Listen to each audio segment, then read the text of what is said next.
adik-adik, perkenalkan aku Desi Fatmawati. Kalian bisa panggil aku Kak Desi. Jadi, pada kesempatan kali ini kita akan belajar bahasa Indonesia mengenai kalimat ajakan dan kalimat perintah. Oke, yang pertama kita akan belajar mengenai kalimat ajakan. Jadi, apa sih kalimat ajakan itu? Kalimat ajakan adalah kalimat yang menyatakan ajakan seseorang kepada orang yang diajak bicara untuk melakukan sesuatu. Contohnya, yuk kita membaca buku. Ayo kita ke rumahmu. Mari kita bermain sepak bola. Nah, dari contoh-contoh yang kakak sebut tadi, itu ada ciri-cirinya loh. Yang pertama, menggunakan kata ayo, yuk, mari, atau marilah. Kemudian yang kedua, menggunakan tanda seru. Nah, tanda seru di sini berfungsi sebagai penegasan. Dan yang ketiga, menggunakan bahasa atau kata-kata yang sopan. Nah, di sini ada beberapa contoh kalimat ajakan. Yang pertama ada ayo kita bermain di taman. Nah, kata ayo di sini berfungsi sebagai kata ajakan, kemudian di akhir kalimat ditandai dengan tanda seru sebagai bentuk penegasan. Kemudian ada yuk jaga kebersihan, selanjutnya ada juga ayo mencuci tangan. Dan yang terakhir ada mari masuk ke rumahku. Nah, kesemuanya menggunakan kata ajakan berupa ayo, yuk, atau mari, dan diakhiri dengan tanda seru sebagai bentuk penegasan. Oke, jadi di sini ada lagu yang di dalamnya ada kalimat ajakan. Judulnya Gelang Si Paku Gelang. Kalian pasti udah hafal dong lagu ini. Yuk nyanyi bareng.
Oke, tadi habis nyanyi lagu Gelang Si Paku Gelang kan? Udah tahu dong pastinya kalimat ajakannya yang mana?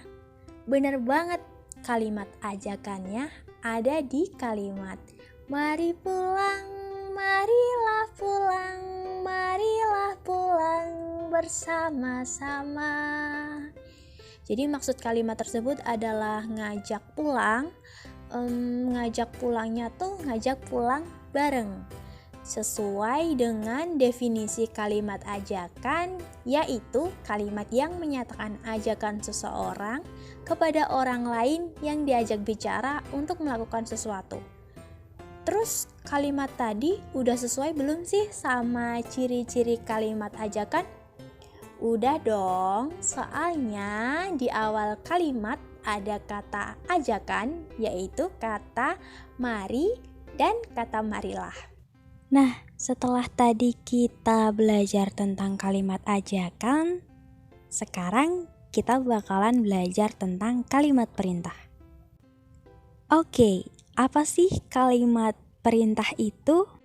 Jadi, kalimat perintah adalah kalimat yang mengandung makna untuk meminta, menyuruh, atau memerintah seseorang untuk melakukan sesuatu yang dikehendaki oleh pembicara. Nah, kalimat perintah juga dikenal dengan kalimat imperatif, yang mana jenis kalimat ini sering digunakan ketika memberi perintah kepada orang lain. Oke, kalau tadi udah ngomongin pengertian kalimat perintah, sekarang kita lanjut ke ciri-cirinya nih. Yang pertama, ada imbuhan atau partikel lah dan kan untuk mempertegas serta memberi tekanan khusus.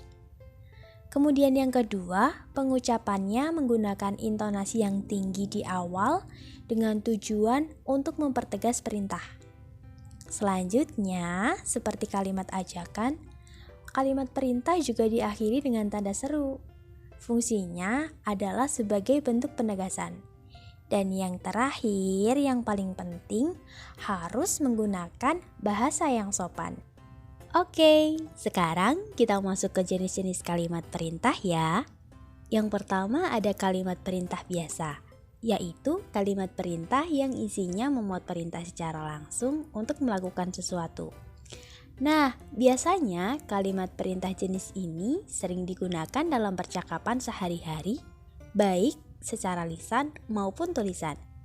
Contohnya, buanglah sampah pada tempatnya. Selanjutnya, ada kalimat perintah larangan. Nah, kalimat ini ditujukan untuk melarang seseorang untuk berbuat sesuatu. Kalimat ini biasanya menggunakan kata perintah tertentu, seperti kata jangan. Contohnya, jangan pukuli kucing itu, atau jangan berjalan di atas rumput. Dan yang terakhir, ada kalimat perintah permohonan atau permintaan, yaitu kalimat perintah yang menggunakan kata permohonan atau permintaan untuk memperhalus, seperti tolong, mohon, atau harap. Contohnya seperti ini, tolong ambilkan aku buku itu. Atau harap tenang, sedang ada ujian. Oke, setelah tadi belajar tentang kalimat perintah, di sini ada beberapa contoh kalimat perintah yang terdapat dalam percakapan antara kakak dan adik. Yang pertama terdapat pada dialog kakak, jadi si kakak berkata, adik tolong rapikan bukumu ya. Nah, kalimat ini sudah memenuhi kriteria atau ciri-ciri kalimat perintah, yaitu menggunakan partikel kan di akhir kata rapikan, lalu menggunakan tanda seru sebagai bentuk penegas, dan menggunakan kata tolong untuk memperhalus kalimat. Kemudian si adik berkata, baik kak, mengapa aku harus merapikan bukuku? Nah, pada kalimat ini tidak terdapat kalimat perintah ya, tapi kalimat perintahnya akan ada di dialog setelah ini. Pada dialog selanjutnya, si kakak menjawab pertanyaan adik. Si kakak berkata, agar bukumu terlihat rapi, sehingga makin semangat dalam belajar. Oh iya, jangan lupa bersihkan meja yang kotor setelah belajar ya. Dalam kalimat tersebut terdapat kalimat perintah yang isinya si kakak memerintahkan adik untuk membersihkan meja yang kotor setelah belajar. Tujuannya adalah supaya buku terlihat rapi sehingga si adik makin semangat dalam belajar. Oke, nggak kerasa nih tadi kita udah belajar tentang kalimat ajakan dan kalimat perintah. Semoga penjelasan kakak dapat membantu kalian dalam belajar ya. Tetap semangat belajar. Terima kasih sudah mendengarkan.